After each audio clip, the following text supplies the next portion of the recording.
안녕하세요.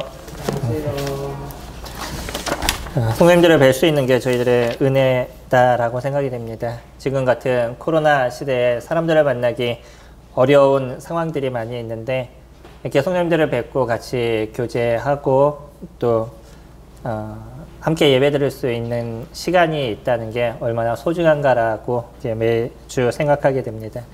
특히 오늘은 저희 주님을 알지 못하는 아니면 또 저희가 갖고 있는 믿음에 대해서 다시 한번 점검해보는 그런 시간들을 가지려고 합니다. 부활에 대한 부분에 있어서 사람들이 많이 생각을 하지 않는 그런 시대일 것입니다. 예전 저희가 믿음 생활할 때 저희 나이 또래 분들 그 위에 있는 분들이 믿음 생활할 때는 죽음이나 부활이나 이런 부분에 대해서 많은 생각을 갖고 있었었죠.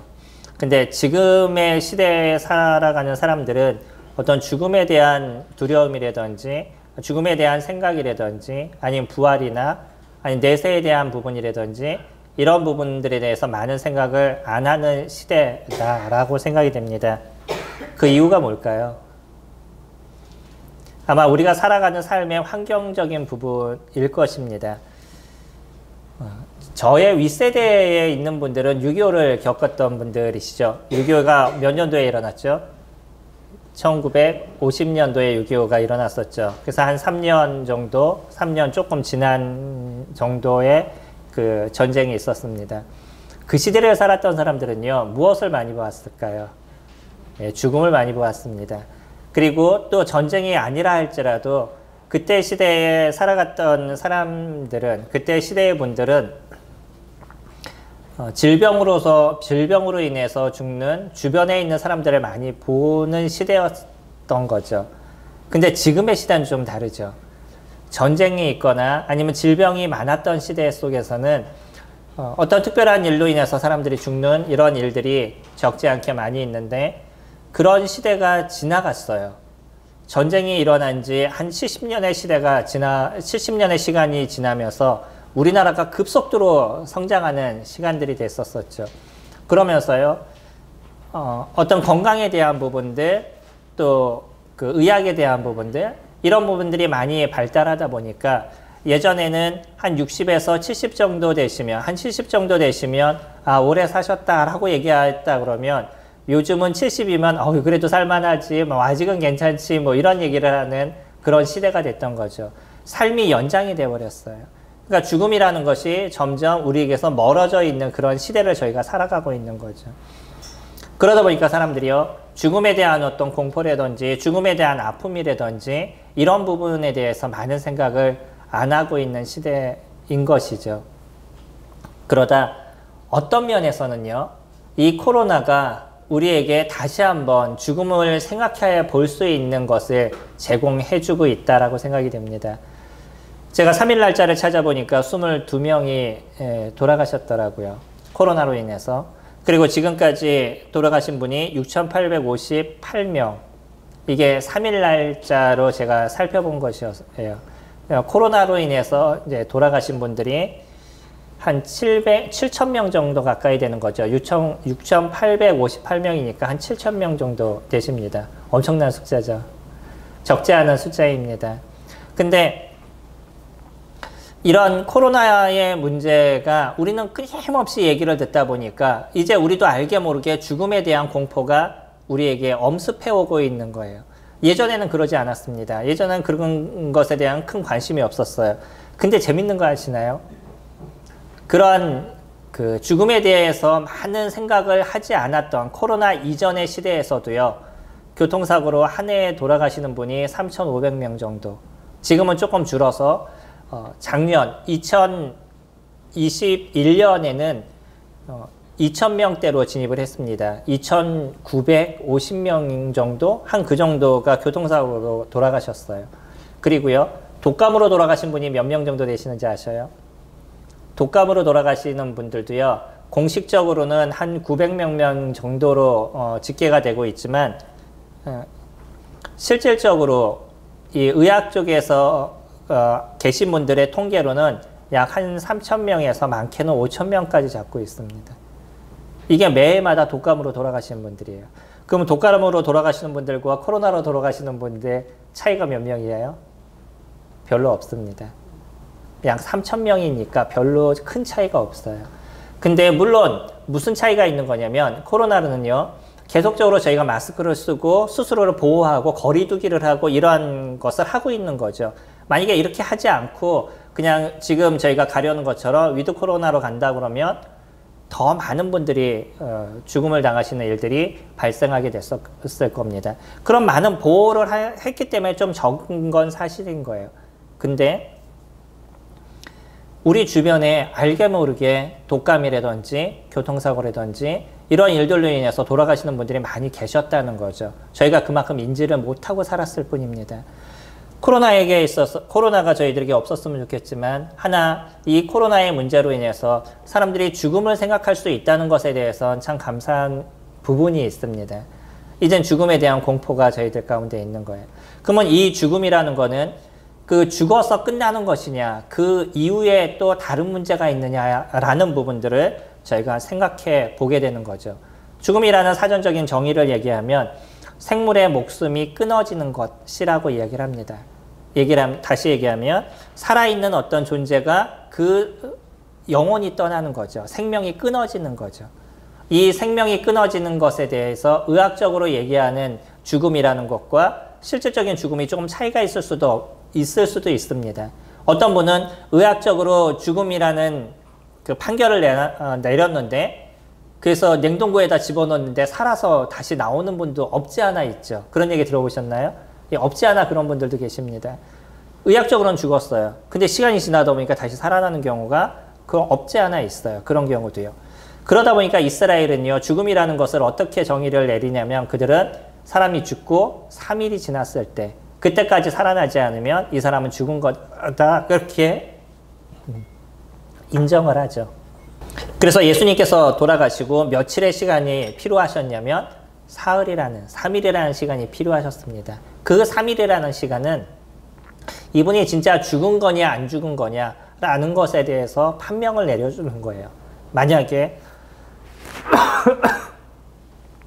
하루 만에 다시 살아나셨으면 이분이 원래 죽지 않고 있다가 다시 그냥 생명이 끊어지지 않은 거야 라는 얘기를 할 수 있는 거였던 거죠.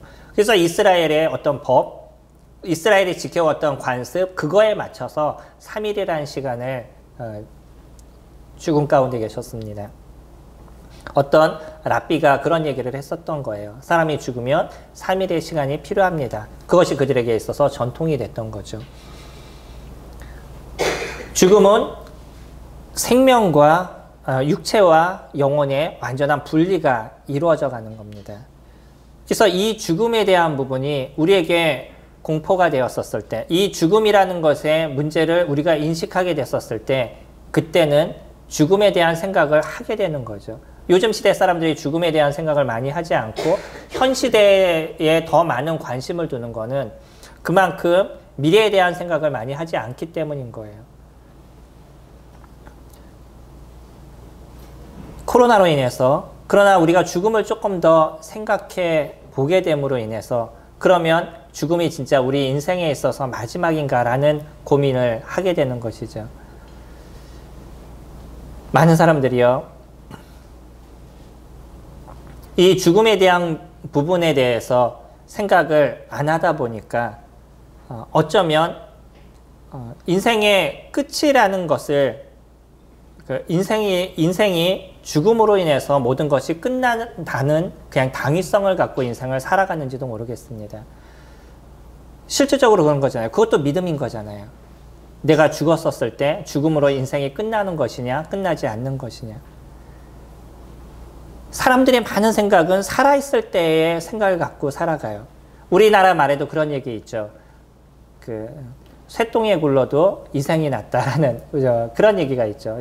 저승보다는 이생이 더 낫다라는 그런 생각을 많은 사람들이 하고 살아갑니다. 그리고 이 땅 가운데 살아가는 것만큼의 생각들을 갖고 인생을 살다 보니까 좀 많은 종교들도 어디에 중심을 갖고 있는지 아시나요?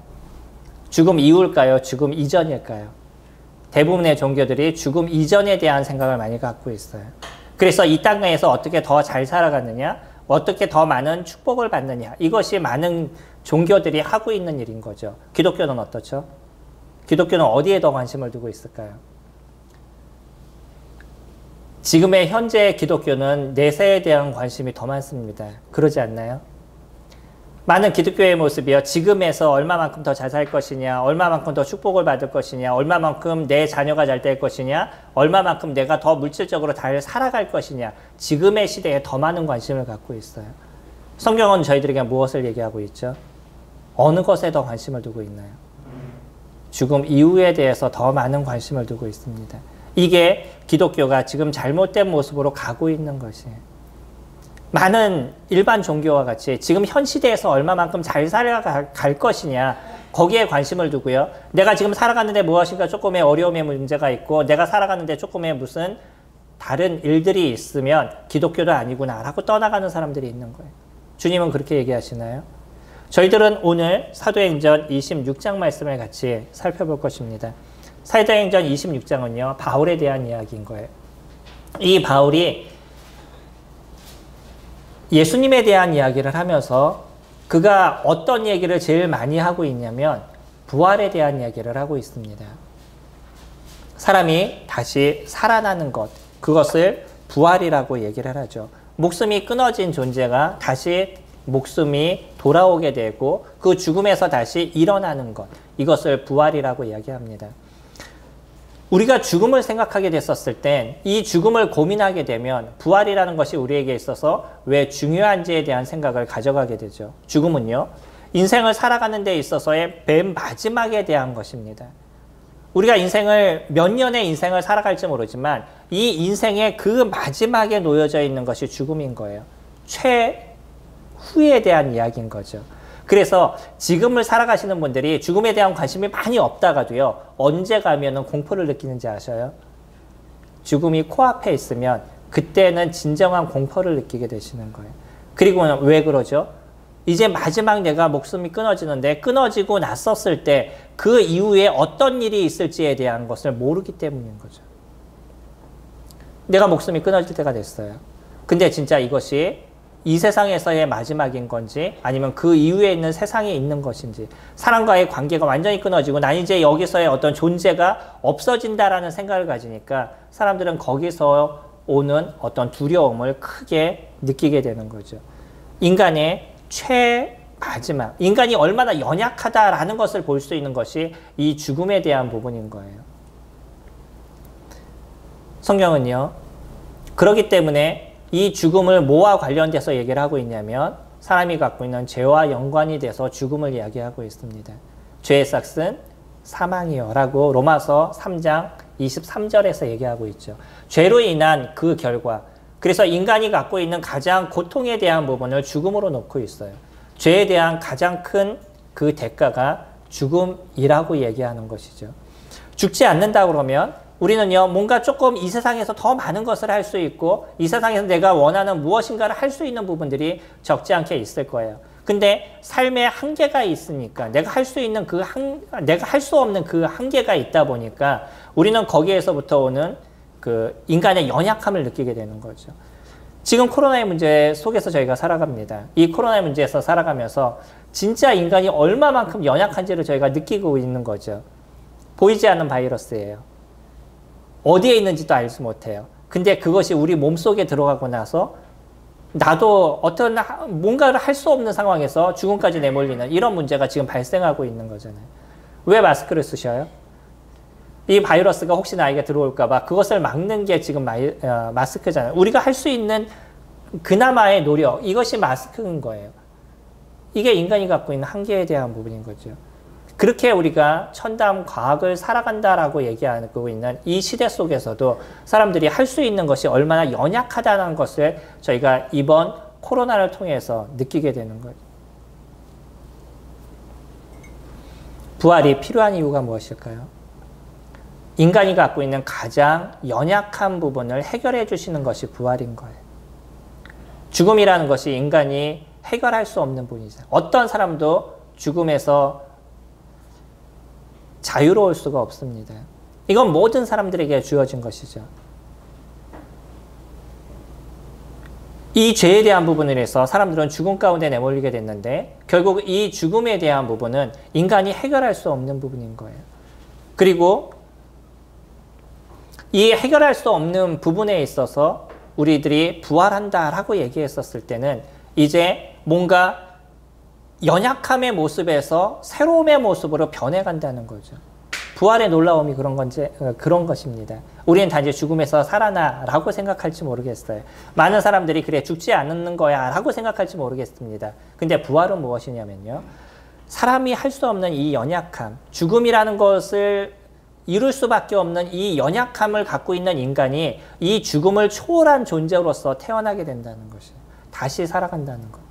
요한복음 3장에서는 그런 얘기하죠. 너희가 거듭나야 된다라고 얘기하죠. 다시 태어나야 된다는 거예요. 부활은 다시 태어나는 것입니다. 새로운 생명으로 다시 이루어져가는 거예요. 연약함을 갖고 있었던 인간의 모습에서 연약하지 않은 인간으로서의 모습으로 다시 나타나는 것. 이것이 부활인 거예요. 그러니까요. 지금의 인생을 살아가면서 사람들이 그냥 100년의 인생을 살아가시겠어요. 완전한 사람으로 변화하셔서 영원한 삶을 살아가는 저희들의 모습이 되시겠어요. 단지 영원한 삶을 살아가는 것이 중심이 아닙니다. 인간이 갖고 있는 연약함의 모습들이 변화한 육체의 모습을 덧입는 것이에요. 질병으로 인해서 고통을 당하고 죄로 인해서 고통을 당하고 그런 연약함을 갖고 있는 인간의 모습에서 이제 죄에서부터 완전해져 나가는 모습, 이 질병에서부터 완전해져 가고 이 환경에서부터 완전해져 가는 그 모습으로 변화한 것, 이것이 부활인 것이에요. 이 부활을 소망하지 않으면, 그래서 이 부활이 무엇인지에 대해서 우리가 인지하지 않으면 단지 우리는 기독교 아니면 교회를 다니는 모습이 그냥 조금 잘 되기 위한 것에서 변하지 않는다는 거예요. 그러니까 우리들의 인생이 이런 연약함의 인간에서 조금 더 나아져가는 그 무엇인가를만을 찾으면서 살아가다 보니까 내가 육체적으로 좀 힘들어요. 그러면 하나님을 원망하게 되고, 내가 건강에 뭔가 좀 문제가 생겨요. 그러면 하나님을 원망하게 되고, 돈이 조금 없어요. 그러면 하나님을 원망하게 되고, 내 앞에 있는 무엇인가가 조금 부족해져 가면 그때 가선 하나님께 원망하는 모습이 되어져 버릴 수밖에 없는 게, 이게 잘못된 기독교 안에서 살아가고 있는 신앙 생활을 하는 사람들의 모습인 거죠. 근데요, 부활이 무엇인지를 정확하게 인지하고 아는 사람들은요, 이 세상을 살아가는 그 연약함의 문제는 별 수 없는 인간이 갖고 있는 한계임을 저희들이 이해할 수밖에 없어요. 그리고 나서 주님이 저희들에게 주시는 진정한 것은 이 연약함에서 벗어난 새로움의 우리들의 모습들, 이것을 우리에게 주심의 소망을 갖고 저희가 살아가게 되는 거죠. 바울이요. 오늘 바울이라는 한 사람에 대한 이야기를 같이 하기를 원합니다. 이 사람은요, 좀 독특한 사람이었었어요. 엄청난 열정이 있는 사람들, 엄청난 열정을 갖고 있는 사람으로서 그 나라의 문화 속에서도 특성화되어 있는, 그 나라를 사랑하고 그 나라의 신이었던 하나님을 엄청나게 섬기고 있었던 그런 존재였었던 거죠. 그는 어릴 때부터 이런 공부를 하고 살았습니다. 그뿐만 아니라 여러 그런 자신들의 학원들, 지금으로 우리나라로 얘기한다면 여러 학원들이 있는데, 이런 여러 학원들 중에서도 제일 좋다라고 얘기하는 그 학원을 다녔던 그 사람이 바울이라는 사람이었었어요. 그래서 가장 그 나라의 좋은 문화를 공부하고 배우고 그것을 이뤄가는 일을 했던 것이었죠. 거기에 온 마음을 쏟고 있는데, 이는 이 일을 하는 데 있어서는 거기에 방해되는 사람들은 얼마든지 죽여도 상관이 없는 그런 것을 찬성하는 마음까지 갖고 있었던 게 바울의 모습이었던 거죠. 유대인들은요, 하나님 외적인 그 어떤 누구를 섬긴다라고 얘기했을 때 그 존재들은 돌을 던져 죽여도 무방한 모습을 갖고 있습니다. 근데 조금 문제가 생겼어요. 이들의 문화 속에서는요, 그렇게 우상숭배를 하는 사람들은 서로 모여서 돌멩이를 던져서 죽여도 되는데, 로마의 지배 아래에 있다 보니까 사람을 죽이는 것이 예전만큼 편하지를 않았던 거죠.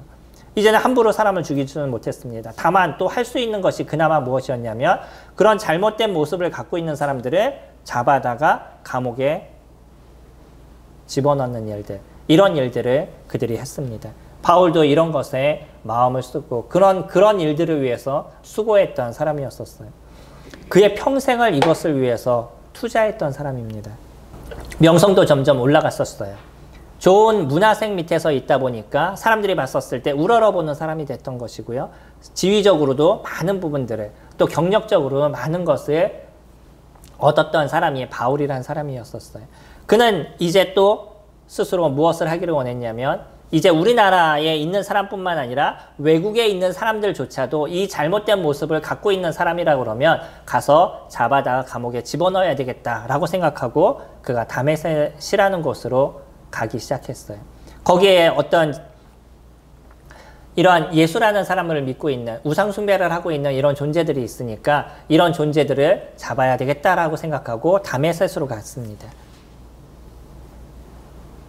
13절에 보시면, 저희가 다 읽었으면 좋겠는데 시간이 부족해서 사도행전 26장 13절에 보시면, 왕이여 정오가 되어 길에서 보니 하늘로부터 해보다 더 밝은 빛이 나와 나의 동행들을 둘러 비치는지라. 우리가 다 땅에 엎드려짐에 내가 소리를 들으니 히브리 말로 이르되 사울아 사울아 내가 어찌하여 나를 박해하느냐. 가시체를 뒷발질하기가 내게 고생이니라. 그는요, 그러한 예수를 따르는 사람들을 잡으려고 다메섹으로 가고 있는데 한순간에 이상한 현상이 일어났습니다. 하늘에서 어떤 빛이 확 비치더니 그 눈을 뜰 수 없는 상황이 됐었어요. 주변에 여러 같이 가는 사람이 있었는데 그 사람들 중에 아무도 소리를 들을 수 없고 자신만이 소리를 들을 수 있었어요. 그러면서 뭐라고 얘기하냐면, 사울아 사울아 내가 어찌하여 나를 박해하느냐라고 얘기를 해요. 15절에 내가 대답하되 주님 누구시니까? 주께서 이르시되 나는 내가 박해하는 예수라. 그가 그 순간에 그것을 보았어요. 다른 사람들은 보지 못하는, 그러나 환상 가운데 예수 그분이 부활하셨다는 것을 그 순간에 그가 보게 됐던 거예요. 그는 단순하게 그것을 환상이라고 얘기하지 않습니다. 16절에 보시면, 일어나 너의 발로 서라. 내가 내게 나타난 것은 곧 내가 나를 본 일과 장차 내가 내게 나타날 일에 너로 종과 증인을 삼으려 함이니 이스라엘과 이방인들에게서 내가 너를 구원하여 그들에게 보내어 그 눈을 뜨게 하여 어둠에서 빛으로 사단의 권세에서 하나님께로 돌아오게 하고 죄사함과 나를 믿어 거룩하게 된 우리 무리 가운데서 기업을 얻게 하리라 하더이다. 그는 이것을요, 직접 예수 그리스도를 보았다라는 표현을 사용하고 있습니다. 고린도서 15장에 보면 이 만삭되지 못한 나에게도 예수님께서 나타나셨다라고 얘기하고 있어요. 직접 그는 예수 그리스도 그분을 보게 된 거죠. 그는 열정적으로 하나님을 섬겼습니다. 그러나 그는 잘못된 것을 섬겼던 것이에요. 자기가 그런 수고와 열정, 율법을 열심히 지키고 나면 그러면 하나님께서 나에게 축복하시겠지라는 생각으로 그의 삶의 모든 것을 바쳤어요. 내 눈안에 보이는, 내 코앞에 보이는 그 일을 위해서 그의 인생에 모든 것을 투자했습니다. 하지만 이 바울이라는 사람이 하나님을 소중히 여겼던 것은 확실한 것이에요. 하나님께서 그런 바울을 부르셨습니다. 그리고 예수 그리스도 그분이 직접 이 바울 앞에 나타나셔서 내가 부활하셨다는 것, 예수 그리스도 그분이 죽음 가운데서 부활하셨다는 것을 직접 보여주셨던 것이에요. 우리는요, 왜 지금 이와 같은 얘기를 하냐면 부활이라는 것이 거짓이냐 사실이냐는 것을 고민해 보기 원하는 겁니다. 부활이 거짓인가요? 사실인가요? 지금의 시대에서요, 저희가 부활을 증명한다는 것은 쉬울까요? 어려울까요? 결코 쉽지 않을 겁니다. 왜요? 저희들이 볼 수 없기 때문인 거예요. 그러나 확실한 것은 있습니다. 이미 지나간 과거에 대한 부분이기 때문에 저희 눈으로 볼 수 있는 것, 아니면 이 자리에 예수 그리스도 그분이 계신 것이 아니기 때문에 저희가 그런 그 예수 그리스도의 부활을 봄으로 인해서 증명할 수는 없을 것이에요. 하지만 증거적으로는 저희들이 충분히 찾을 수 있을 겁니다. 컵을 얘기할 때 컵을 만든 사람을 저희들이 보면서 얘기할 수는 없지만 컵이 있다는 것은 누군가 만들었다는 것이 확실한 것처럼 그런 증거들이 정확하게 나타난다 그러면 부활이 확실하다는 것을 저희들이 볼 수 있는 거죠. 프랑크 모리슨이라는 사람이 있습니다. 이 사람은 누가 돌을 옮겼는가라는 책을 썼었어요. 아주 오래된 책이었는데 지금은 많은 분 이미 오랜 고전으로 남아져 있는 책인데 기회가 되시면 한번 읽어보시면 좋을 것 같습니다. 근데 이분은요, 어떤 일을 하셨던 분이냐면 사람들이 너무나 허무맹랑한 얘기를 하는 거예요. 예수라는 분이 부활하셨대요. 믿으시겠어요? 안 믿으시겠어요? 그냥 예수님이 부활하셨습니다 라고 얘기했는데 사람들이 그것을 믿겠어요? 안 믿겠어요? 안 믿죠. 이 모리슨도 믿지 않았습니다. 그래서 이 사람은 어느 순간에 이런 생각이 들었어요. 그래, 그분이 부활했다는 건, 많은 기독교인들이 믿고 있는 이 예수라는 분이 부활했다는 것을 조금 내가 거짓이라는 것을 증명해야 되겠다. 이 거짓을 정확하게 내가 좀 찾아내야 되겠다라고 생각하고 그가 성경을 연구하기 시작했어요. 사복음서를 쭉 읽어보게 되고 또 바울 서신서를 읽어보게 되고, 그뿐만 아니라 유대인의 어떤 문화들, 그때 당시에 어떤 문화에 대한 것도 다 연구를 하게 되고 참고 문헌들에 대해서도 다 찾아서 연구를 하기 시작했어요. 쭉 찾아서 연구를 하는데 독특한 것이 나타났습니다. 그게 뭐냐면요, 저도 요번에 그 책을 읽으면서 아, 이랬었구나라는 생각이 든 게 있었어요. 그게 뭐였냐면 예수님이 잡히시기 전날 밤, 아니 그 일주일, 고난주기라고 우리가 보통 얘기하는 예수님이 잡히시기 일주일의 그 행적 속에서는 예수님의 기적이 하나도 나타나지 않는다는 거예요. 예수님이 죽음을 당하시는 그러한 시점 속에서는 사복음서의 모든 것에 예수님의 기적을 적어놓지 않고 있다는 거예요. 단지 그분은 그 일주일의 시간 속에 무엇을 하기 위한 준비를 이루셨냐면 죽음으로 나아가는 준비만을 이루어 가셨던 거죠. 그리고 유대인의 문화를 쭉 살펴보고 예수님이 잡히시던 상황들을 다 생각해보면 그 잡히시는 그 상황과 모든 순간순간들이 그냥 이루어질 수 없었던 것을 그는 찾아냅니다. 제가 시간이 되면 쭉 설명을 드릴 텐데 거기엔 좀 한계가 있고요. 하다못해 한번 저희들이 생각해보면요, 왜 유다라는 사람이 예수님을 팔잖아요. 은 30에 예수님을 팔게 되는데, 그러면 대제사장이나 이런 사람들은 꼭 유다가 돈을 주고 팔았을 때만이 예수님을 잡아 넣을 수 있었냐는 거죠. 다시 얘기하면 유다는요, 그들에게 은 30을 받고 예수님을 고발을 합니다. 근데 고발한 것으로 끝나는 것이 아니라 어떤 일을 하냐면 예수님이 지금 어디에 있습니다 라고 알려주게 되죠. 그 얘기를 듣고 대제사장이 사람들을 보내서 예수님을 잡아요. 우리는 그냥 성경을 아시는 분들은 이 정도의 생각을 갖고 아, 그랬구나 라고 유다가 예수님을 팔았구나 라고 생각하고 그치게 되죠.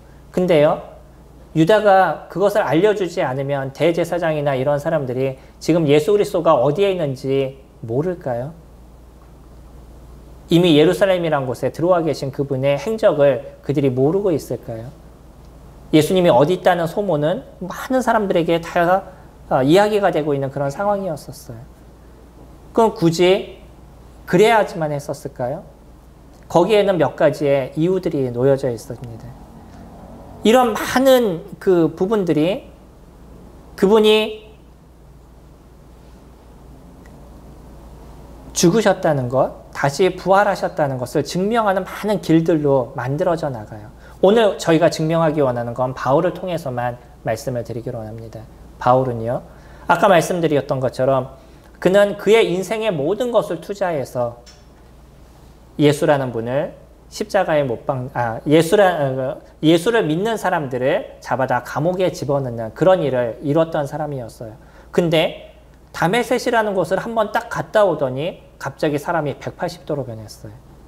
이제는 어떤 사람으로 변하냐면 예수를 전하는 사람으로 변했어요. 한번 생각해 보셔요. 내 인생의 모든 것을 투자하면서 그 일을 이뤘습니다. 이미 그 정도의 명예도 얻었었어요. 그리고 이미 그만큼의 경력도 생겼어요. 그 길을 가면 탄탄대로의 길을 그가 갈 수 있습니다. 근데 갑자기 그 사람이 바뀌어서 오히려 자기가 핍박했던 그 사람들을 옹호하는 사람으로 변해요. 이것이 가능한 걸까요? 한번 생각해 보세요. 그의 인생이 갑자기 변했다는 것이 이것이 온전한 걸까요? 바울은요, 그때 예수님이 자기에게 이런 얘기를 하심을 기억하게 됩니다. 18절에 아까 읽었던 그 눈을 뜨게 하여 어둠에서 빛으로 사단의 권세에서 하나님께로 돌아오게 하고 죄사함과 나를 믿어 거룩하게 된 무리 가운데서 기업을 얻게 하리라. 진정한 기업이 무엇인지에 대해서 바울은 이 순간 깨닫게 됐었어요. 그가 지금까지 수고하고 노력했던 그 모든 것이 다 허사였다는 것을 그가 알게 된 거죠. 그는 여전히 하나님을 따르고 하나님을 섬기는 인생을 살았지만 그 내면에 갖고 있는 고통과 어려움의 문제, 이 죄에 대한 굴레에서부터 벗어나지 못하는 그의 삶을 살아오고 있었던 거죠. 그가 예수 그리스도를 예수 그리스도를 보게 됐었을 때 그 예수 그리스도가 진정 살아나셨다는 것을 그가 알게 됐었을 때 그 내면에 있는 모든 것이 한순간에 해결되는 것은 그가 느꼈던 거예요. 죄에 대한 굴레들, 예수 그리스도 그분의 죽으심이 어떤 일을 이뤘는지에 대해서 바울은 정확하게 깨닫게 됐던 거죠. 죄는요, 단순히 그의 수고와 노력으로 해결되지 않는다는 거예요. 예수 그리스도 그분이 부활하셨다는 것은 무엇을 또 증명하는 거냐면 예수 그리스도 그분이 죽음을 당하셨다라는 것에 대해서 증명을 하고 있는 거죠. 물론 예수님이 죽음을 당하셨다는 것에 대해서는 당시에 있었던 모든 이스라엘 사람들도 믿었던 얘기인 거고요. 지금의 살아가는 사람들도 모두 믿고 있는 내용인 거예요. 그분의 죽음에 대한 것은 확실한 겁니다. 근데 무엇이 문제죠? 그분의 살아나심이 확실한 거냐? 이것에 대한 부분인 거죠. 바울이요, 그때 예수 그리스도의 살아나심에 대한 확실한 믿음을 그가 갖게 됐었을 땐 그 짧은 순간에 무엇이 다 연결이 되는 것이냐면 그 예수 그리스도, 그가 그렇게 핍박했던 예수 그리스도 그분이 하나님이심에 대한 확신이 그 가운데 정확하게 이루어져 가는 거예요. 부활은 누구만 이룰 수 있을까요? 이 생명에 관련된 건 누구만 그것을 해결할 수 있나요? 그건 아버지 하나님만이 관련된 거예요. 아버지 하나님께서 그것을 이루어 가시지 않으면 어떠한 존재도 다시 살아날 수 없다는 거죠. 예수 그리스도 그분의 부활하시면 그분이 하나님께서 허락하신 분인 것이고 하나님께서 보내신 아들 예수 그리스도라는 것, 아드님이라는 것에 대한 확신이 그 가운데서 일어나게 되는 것. 그리고요, 그분의 죽으심을 통해서 그 죄 없으신 예수 그리스도의 죽으심을 통해서 무엇이 만들어진 거냐면 자신의 이 죄에 대한 모든 대가가 그곳에서 해결된 일까지 다 이루어져 가는 것. 그리고요, 인간이 갖고 있는 이 연약함에서 이제 예수 그리스도 안에 속하는 사람으로 변하게 된다는 것. 당시에 있었던 많은 사람들, 예수 그리스도 그분으로 인해서 고통을 당했던 많은 사람이 있음을 저희들이 알죠. 이건 역사가 증명하고 있는 거예요. 왜? 한번 고민해 보셔요. 예수라는 분이 살아있을 때도 많은 사람들이 예수를 쫓았다가 뭔가 조금 안 좋은 소리를 들으면 다 떠나갔었어요. 그러지 않았나요? 근처에 있는 사람들이 두려워서 예수를 믿는다는 얘기를 하지 못했던 많은 사람들이 그곳에서 존재하고 있었습니다. 근데 예수라는 분이 살아있을 때조차도 예수를 떠났던 많은 사람들이 있었는데 왜 예수라는 이 분이 죽음을 당했는데 그 이후에 많은 사람들이 오히려 예수를 따르고 있냐는 거예요. 거기에는 누구도 지금 포함되고 있죠? 바울도 포함이 되고 있습니다. 그뿐인가요? 12제자들을 저희들이 보죠. 12제자들도요. 예수님이 잡히시는 모습을 보게 됐었을 때 다들 예수님을 버리고 도망을 갔었어요. 근데 예수님이 죽고 났는데, 죽음을 당했는데 오히려 이들이 예수라는 분을 전하기 위해서 그의 생명을 바치고 있어요. 어떻게 생각하셔요?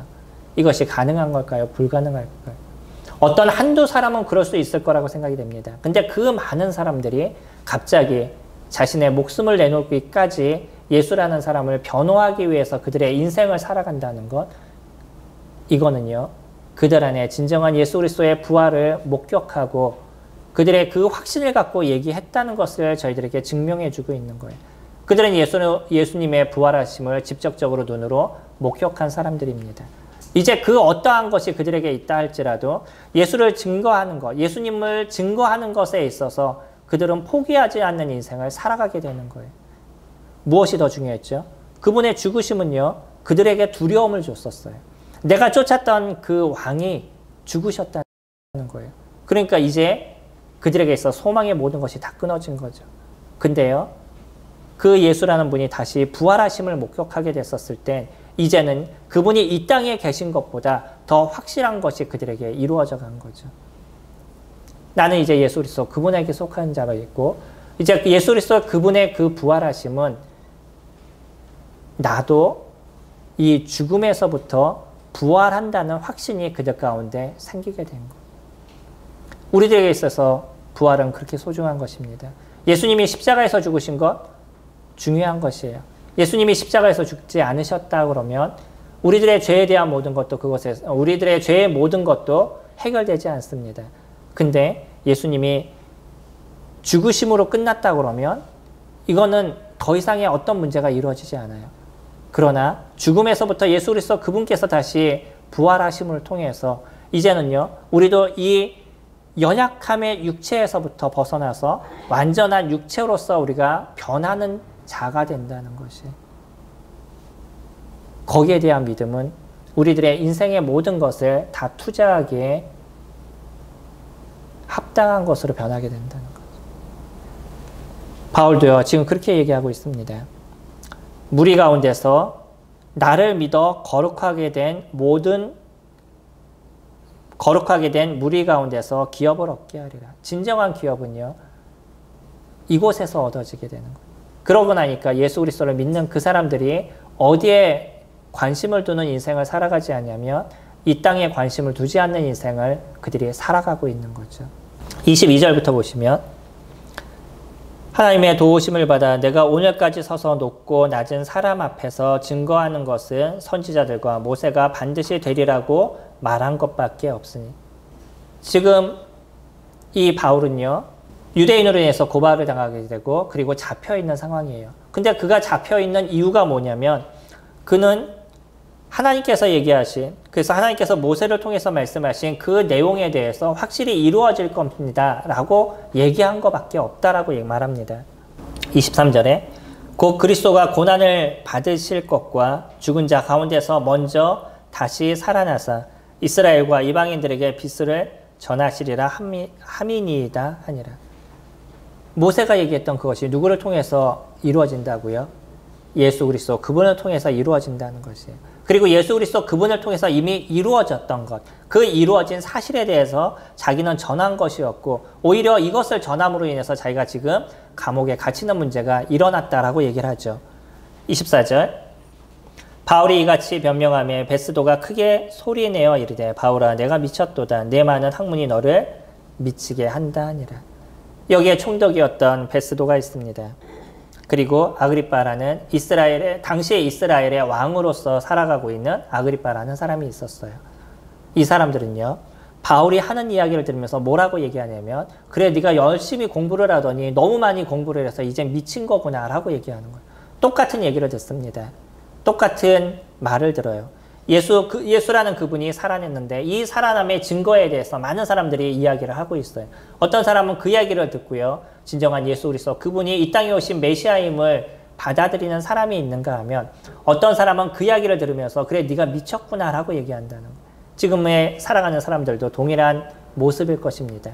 어떤 분은요, 그래요, 그분이 나의 죄를 해결하셨어요. 그분이 죽으심을 당했다라는 것은 완전한 인간이었음을 저희들이 보게 되는 것이고요. 그분이 부활하셨다는 것은 그분이 완전한 하나님이셨다는 것을 증명해 주시는 거예요. 그분이 십자가에 죽으신다는 것은 나의 죄에 대한 모든 것을 해결해 주신 그분인 것을 이제 제가 알게 됐습니다. 그 예수 그리스도 그분이 이제 나의 주인이십니다 라고 고백하는 사람이 있는가 하면 그래 니네들이 지금 이상한 얘기하는 것이야. 무슨 좀비도 아니고, 요즘 좀비 영화 많이 나오죠. 좀비도 아니고 어떻게 죽었던 사람이 다시 살아나, 말도 안 되는 소리를 하는 거야 라고 얘기를 하는 사람으로 나눠지게 되는 거예요. 어떤 사람들이 더 많을까요? 사람들이요, 요즘은 점점 생각을 하지 않습니다. 눈에 보이는 것만을 보고 인생을 살아가요. 그러다 보니까 고민을 하지 않는 거예요. 우리가 조금 더 고민하고 조금 더 생각해서 성경을 살펴보게 되면, 그리고 또 지나갔던 역사를 저희들이 보게 되면 예수 그리스도 그분의 부활하심을 부인할 수가 없습니다. 우리는 눈으로서 보여주는 예수 그리스도를 이야기할 수는 없을 거예요. 그러나 분명하게 성경에서 보여주고 있는, 아니 역사에서 얘기하고 있는 예수 그리스도 그분이 왜 부활하셨는지, 그 부활에 대한 증거가 무엇인지는 충분히 저희들이 이야기할 수 있고요. 그것을 말할 수가 있습니다. 이 프랑크 모리스는 예수님의 죽으심에 대한, 예수님의 부활에 대한 거짓을 이야기하기 위해서 성경을 연구하고 문화를 연구하다가 결국은 그는 그 초안을 적었던 내용을 서랍에 집어넣을 수밖에 없었어요. 그리고 나서 다시 글을 쓰기 시작했습니다. 어떤 글을 썼을까요? 예수님이 실질적으로 존재했던 분이고 그분이 실질적으로 부활하신 분에 대한 책을 쓰게 된 거예요. 그 책의 내용이 무엇이냐면 아까 말씀드렸던 누가 돌을 옮겼는가라는 책입니다. 부활이 거짓임을 증명하기 위해 했던 그 사람은요, 자기 스스로가 연구를 하다가 부활이 사실임에 대한 확신을 갖게 된 것이에요. 그리고 그는 크리스찬이 되었습니다. 누구든지요, 책을 읽을 수 있고 생각을 할 수 있는 사람이라면 하나님의 살아계심에 대해서 부인할 수 없고요, 예수 그리스도 그분이 부활하신 존재임에 대해서 부인할 수 없다는 거예요. 그리고 나서는요, 이제 그는 무엇을 위해서 살아가게 됐을까요? 예수 그리스도 그분을 위해서 살게 된 것이죠. 부활을 경험한 사람들은 그렇습니다. 세상에 많은 기독교인들이 있어요. 그리고 많은 사람들이 예수님을 믿는다라고 얘기합니다. 예수로 인해서 내가 살아가고 예수 때문에 내가 오늘 먹고 예수로 인해서 내가 존재한다라고 얘기하는, 그렇게 예수라는 이름을 끊임없이 얘기하는 많은 사람들이 있습니다. 그러나 진정 그의 안에서 예수 그리스도의 부활이 일어나고 있는 사람인지는 그 사람의 삶을 보면 알 수 있겠죠. 그 사람이 실질적으로 예수 그리스도 안에서 살아가는 사람이라고 그러면 그 사람이 무엇을 하는지를 보면 저희들이 알 수 있겠죠. 바울은요, 예수님의 부활을 경험한 그 이후로는 이 땅에 소망을 두고 인생을 살아가지 않았습니다. 지금 살아가는 많은 사람들도요, 예수 그리스도, 그래서 내가 그리스도인이라고 고백하는 사람들은, 진정한 내 안에 부활의 삶이 이루어지고 있는 그런 사람들은요, 이 땅에 소망을 들고 살아가지 않습니다. 어디에 소망을 둬요? 주님의 나라에 소망을 두고 살아가는 거예요. 왜요? 인간이 갖고 있는 이 육체는 완전하지 않다는 거예요. 이 인간이 갖고 있는 육체를 통해서 무엇인가 완전한 것을 만들어갈 수 없다는 것입니다. 내가 부활의 삶이 되었을 때, 예수 그리스도 그분을 만나게 되고 진정한 부활의 삶이 나에게 되었을 때, 그때야 비로소 완전한 우리들의 육체의 모습을 만들어 간다는 거예요. 우리는 비록 연약한 육체를 통해서도 어떻게 예수 그리스도를 따라가느냐의 삶을 살아가게 될 것입니다. 그러나 어디에는 소망을 두지 않는다고요? 이 땅에는 소망을 두지 않습니다. 이것이 부활이 우리 가운데 필요한 이유예요. 아직도 내 눈앞에 보이는 그 코앞에 보이는 행복을 쫓아서 인생을 살아간다면 우리는 주님을 모르는 사람일 수도 있습니다. 근데 그 완전하신 예수 그리스도를 소망하고 그분을 바라는 인생을 살아가는 것, 이 부활의 소망이 우리에게 일어난 그런 삶을 살아가는 저희들의 모습이라면 저희들은 충분히 나는 그리스도인입니다 라는 고백을 할 수 있겠죠. 부활을 믿으시나요? 부활이 우리 가운데 이루어지는 모든 분들이 되시길, 내 삶에 이루어지는 모든 분들이 되시기를 소망합니다.